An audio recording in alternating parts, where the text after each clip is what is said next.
Shalom, selamat sore anak muda yang dikasihi oleh Tuhan. Saya percaya bahwa apapun keadaan kita saat ini, itu tidak akan mengurangi rasa rindu kita untuk selalu memuji dan memuliakan nama Tuhan.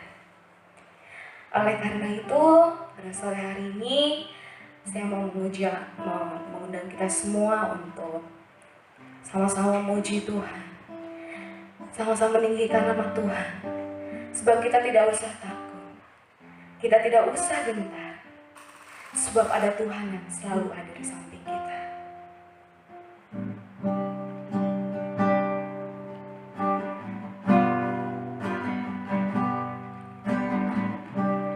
Bapakku datang menyembahmu di sini. Ku percaya ada bagiku. Katakan Bapakku datang, Bapak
Pada sore hari ini kami mau datang ke hadirat-Mu.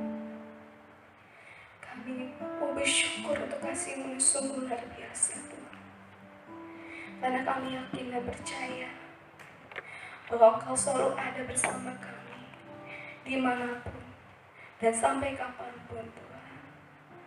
Bahwa pada sore hari ini, kiranya Engkau yang memberkati jalannya ibadah kami dari awal, pertengahan, hingga akhirnya. Kami juga menyerahkan untuk hamba-Mu yang nanti akan memberitakan firman Tuhan. Kiranya Engkau yang mengurapi, Bapa. Engkau yang memberikan hikmat-Mu. Biarlah apapun yang keluar dari mulutnya itu untuk memuliakan nama Engkau, Bapa. Terima kasih Yesus, terima kasih. Kami sungguh menyerahkan seluruh kehidupan kami hanya di dalam nama Tuhan Yesus. Kami sudah berucap syukur. Haleluya. Amin. Sekali lagi shalom. Saya percaya bahwa pada sore hari ini kita hidupnya akan dibaharui oleh Tuhan. Amin. Karena kita mempunyai satu sumber yang luar biasa, yaitu Tuhan Yesus.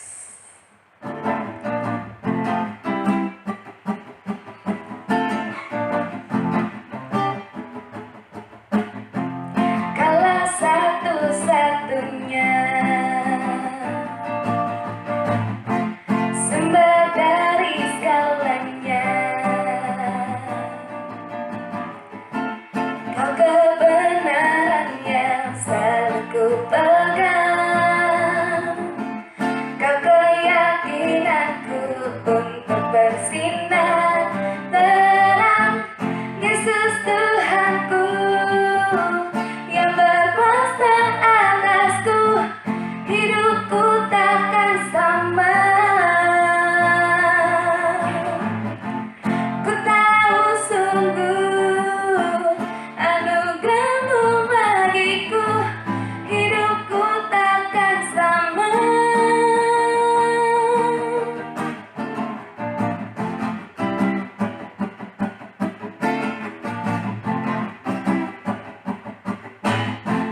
Kaulah satu-satunya sumber dari segalanya, Kau kebenaran yang selalu ku pegang, Kau keyakinanku untuk bersinar terang. Yesus Tuhanku yang berkuasa atasku, hidupku takkan sama. Ku tahu sungguh anugerah-Mu bagiku, hidupku takkan sama. Kaulah alasan untukku hidup, hanya menyenangkan-Mu. Kaulah alasan untukku hidup, hanya menyenangkan-Mu. Yesus Tuhanku yang berkuasa atasku, hidupku takkan sama. Ku tahu sungguh anugerah-Mu bagiku, hidupku takkan sama.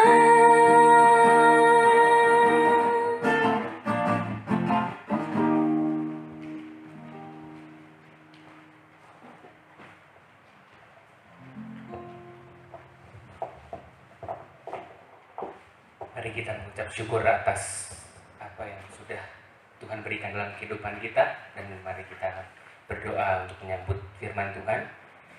Ya Bapa, pada sore hari ini kami datang ke hadirat-Mu. Kami boleh masih diberi kesempatan untuk mendengarkan akan firman-Mu ya Bapa. Urapi setiap kami, urapi hamba-Mu, agar apa yang disampaikan oleh hamba-Mu boleh berkenan dan boleh menjadi berkat bagi setiap yang mendengarkan, bagi setiap kami semua yang berada di rumah ya Bapa. Dan sebentar kami akan mendengarkan firman-Mu, kami sambut firman ini di dalam nama Tuhan Yesus. Kami telah berdoa mengucap syukur, haleluya, amin. Ya teman-teman, saya akan menyapa lagi teman-teman yang di rumah. Apa kabar? Masih semangat dan sukacita, amin? Ya, ya. Untuk tema yang diberikan pada hari ini, pada hari Sabtu ini, di sore hari ini, kita akan membahas firman, mengenai karya firman yang menguatkan. Dan saya akan mengawalinya dengan membaca satu ayat. Mari kita buka bersama-sama dalam kitab 1 Tesalonika di pasal 2 ayat yang ke-13. Firman Tuhan berkata demikian. Judul perikopnya, Sukacita atas Jemaat.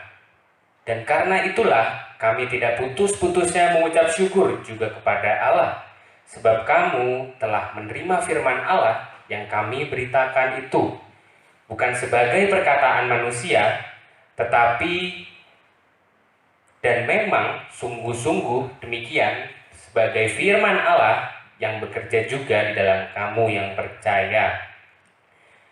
Berbahagialah kita semua orang-orang muda yang membaca, mendengarkan, merenungkan, serta melakukan firman-Nya di dalam kehidupan sehari-hari.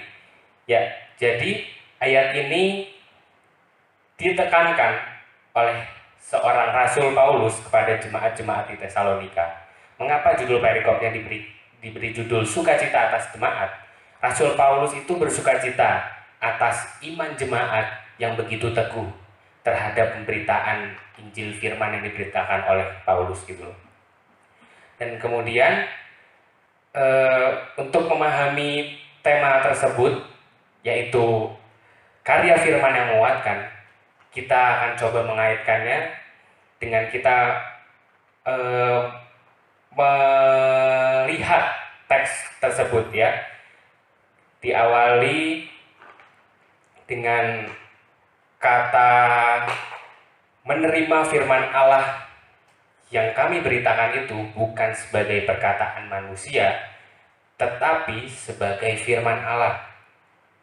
Nah, dari sini kita melihat bagaimana firman Allah tersebut itu disampaikan oleh Rasul Paulus kepada jemaat di Tesalonika. Nah, posisinya itu jemaat di Tesalonika pada saat itu sedang mengalami kesusahan akibat keributan yang terjadi di kota Tesalonika. Dan kisah itu bisa kita lihat di dalam kitab Kisah Para Rasul pasal 17.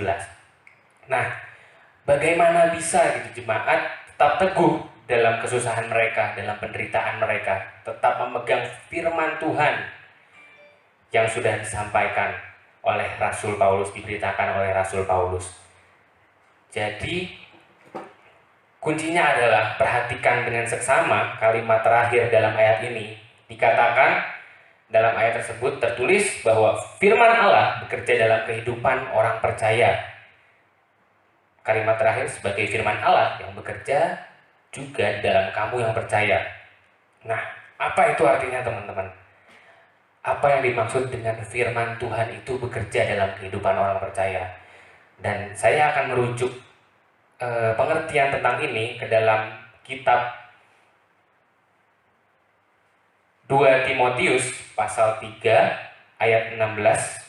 Kita buka sama-sama kembali. Firman Tuhan berkata demikian, segala tulisan yang diilhamkan Allah memang bermanfaat untuk mengajar, untuk menyatakan kesalahan, untuk memperbaiki kelakuan, dan untuk mendidik orang dalam kebenaran. Nah, ayat ini mau menunjukkan bahwa inilah karya firman, inilah karya tulisan yang diilhamkan oleh Allah. Inilah kuasa dalam perkataan Allah sendiri yang bisa kita lihat dalam Alkitab kita, bisa kita baca. Dan salah satunya adalah menunjukkan bahwa karya firman itu berfungsi atau bermanfaat bekerja untuk mengubahkan kehidupan orang percaya. Nah, mengubahkan yang dimaksud di sini itu apa? Apakah mengubahkan kondisi atau situasi yang sedang kita alami, atau mengubahkan respon kita, pandangan kita, sikap hati kita terhadap apa yang sedang kita alami, terhadap situasi apa yang sedang kita alami. Seperti contohnya, dan saat ini sedang marak-maraknya corona gitu ya. Nah, Tuhan itu mau menguji bagaimana kita kuat dalam iman kita, bagaimana kita mau tekun terus membaca firman-Nya, supaya itu menjadi kekuatan buat kita, supaya itu menjadi pedoman bagi kita, pegangan bagi kita, agar kita bisa menghadapi situasi kondisi yang sulit sekalipun. Nah, itulah intinya, kembali kepada hal tersebut, bahwa firman Allah yang mengubahkan itu bukan mengubahkan situasi kita, tapi mengubahkan cara pandang kita, respon kita, sikap hati kita terhadap situasi yang sedang dialami. Dan hal inilah yang perlu kita sadari, bahwa dalam kehidupan orang percaya, firman Tuhan menjadi dasar iman sekaligus sumber makanan rohani bagi setiap orang percaya. Bahkan tak jarang kita temui orang-orang percaya yang rela mati hanya untuk membela kebenaran firman Tuhan, yaitu seorang martir. Dan apa alasannya orang-orang percaya tersebut sebegitunya gitu kan? Nah, karena firman Tuhan sendiri mempunyai kuasa seperti yang sudah dijelaskan tadi. Kuasa untuk apa? Nah, kuasa untuk dalam tema ini kita pada sore hari ini adalah kuasa untuk mengubahkan atau memperbaharui kehidupan setiap orang percaya. Dan yang menjadi bahan perenungan kita adalah bagaimana sebagai orang percaya kita menghargai firman Tuhan itu sebagai perkataan Allah. Apakah kita hanya menganggap firman Tuhan itu adalah sejarah yang tertulis dalam buku, ataukah firman Tuhan itu disampaikan oleh perkataan manusia, dan atau menurut pendapat manusia? Bukan seperti itu. Firman Tuhan itu jelas ditekankan oleh Rasul Paulus dalam kitab 1 Tesalonika pasal 2 ayat 13, bahwa firman Allah tersebut bukan sebagai perkataan manusia, tetapi sebagai firman Allah sendiri, sabda Allah. Oleh karena itu, sebagai respon kita terhadap firman pada sore hari ini, sebagai orang percaya kita perlu menghargai firman Tuhan sebagai perkataan Tuhan, sabda Allah yang berkarya dan berkuasa untuk mengubahkan kehidupan orang percaya semakin hari semakin baik dan diperbaharui dalam kehidupannya. Dan kita dikuatkan oleh karena firman-Nya. Kita bisa memperoleh kekuatan dari apa yang kita baca, karena apa yang kita baca itu bukan hanya sekedar buku sejarah pengetahuan biasa, melainkan Alkitab ini adalah firman itu sendiri, Allah, perkataan Allah itu sendiri. Oleh karena itu, saya mengundang teman-teman, orang-orang muda sekalian, untuk jangan lelah membaca firman Tuhan, tetap giat dalam pembacaan firman, dan disertai dengan doa agar kita boleh dimampukan untuk menghadapi, merespon situasi, kondisi kita yang sedang dalam masalah dan sebagainya. Dan kiranya firman ini boleh memberkati kita dan membangun kita menjadi pribadi yang makin hebat, makin kuat lagi, dan makin baik lagi. Dan mari kita akhiri firman ini dengan doa. Sungguh ya Bapa, kami mengucap syukur atas firman yang telah kami dengarkan di sore hari ini. Kiranya firman ini boleh merema dalam kehidupan kami dan boleh kami lakukan dalam kehidupan kami sehari-hari.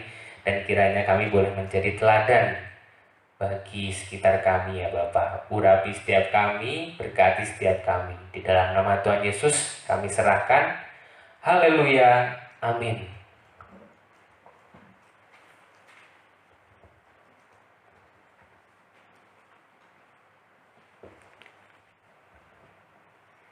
sekarang ibadahnya kita akan memberikan yang terbaik untuk Tuhan. Mari kita sama-sama bersatu di dalam doa.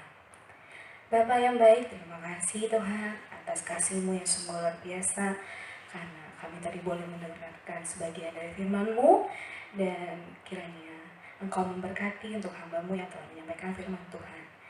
Dan juga Tuhan, bila sebentar lagi kami akan memberikan yang terbaik untuk Engkau, kiranya Engkau yang memberkati persembahan kami, agar boleh menjadi perlebaran kerajaan-Mu di tempat ini, Bapa. Terima kasih Yesus, kami hanya menyerahkan persembahan kami hanya di dalam nama Tuhan Yesus. Kami sudah berdoa dan ucap syukur. Haleluya. Amin. Nah, sekarang untuk teknis pemberian persembahan, mari kita akan menyiapkan satu buah amplop. Kemudian masukkan uang tersebut di dalam amplop ini. Kemudian amplop ini yang sudah diisi dengan uang tersebut akan diselipkan di dalam Alkitab. Dan sudah itu, nanti persembahan itu amplopnya akan diserahkan ketika gereja akan beraktivitas dan berkegiatan seperti semula kembali.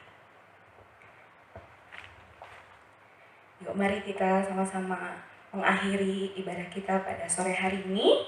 Kita mau sama-sama bersatu dalam doa. Tuhan Yesus, terima kasih karena anugerah-Mu yang sungguh luar biasa. Kami boleh merasakan kasih-Mu yang sungguh hebat, karena kami boleh bersama-sama bersekutu dan memuji dan memuliakan nama Engkau. Dan terlebih lagi kami boleh mendengarkan sebagian dari firman-Mu. Dan Bapa, kami mau berdoa kiranya Engkau memberkati untuk hamba-Mu yang telah menyampaikan firman Tuhan. Kiranya Engkau memberkati dia lebih hebat dan lebih heran lagi. Dan juga Engkau memberkati untuk setiap pelayan-Mu yang telah melayani Engkau pada sore hari ini. Kiranya Engkau juga terus memberikan mereka sukacita yang berlimpah, Bapa. Dan Bapa, kami juga mau berdoa untuk bangsa dan negara kami, Bapa. Kiranya di tengah-tengah situasi, di tengah-tengah ketakutan kami, Bapa, kami boleh tetap berserah dan tetap berharap pada Engkau. Karena Engkaulah yang menjadi kekuatan, Engkaulah yang menjadi penghiburan bagi kami, Bapa. Bapa, kiranya juga Engkau yang memberkati untuk Bapak Presiden dan beserta jajarannya di pemerintahan, baik dari yang tertinggi maupun yang terendah, Bapa. Kiranya biarlah apapun setiap keputusan, setiap kebijakan yang boleh diambil, itu semua untuk kemuliaan nama Engkau, Bapa. Dan Bapa, kami juga mau berdoa bagi gereja-Mu di tempat ini, Bapa. Kiranya Engkau yang memberkati, biarlah setiap apapun yang dilakukan oleh para pemimpinnya itu boleh selalu memuliakan nama Engkau, Bapa. Dan Bapa, biarlah apa yang menjadi setiap apapun pergumulan dan serta permasalahan yang kami hadapi, kami boleh selalu berteguh, bersikap teguh Tuhan kepada Engkau. Terima kasih Yesus, terima kasih. Kami hanya menyerahkan seluruh kehidupan kami hanya dalam nama Tuhan Yesus. Kami sudah bersyukur. Haleluya.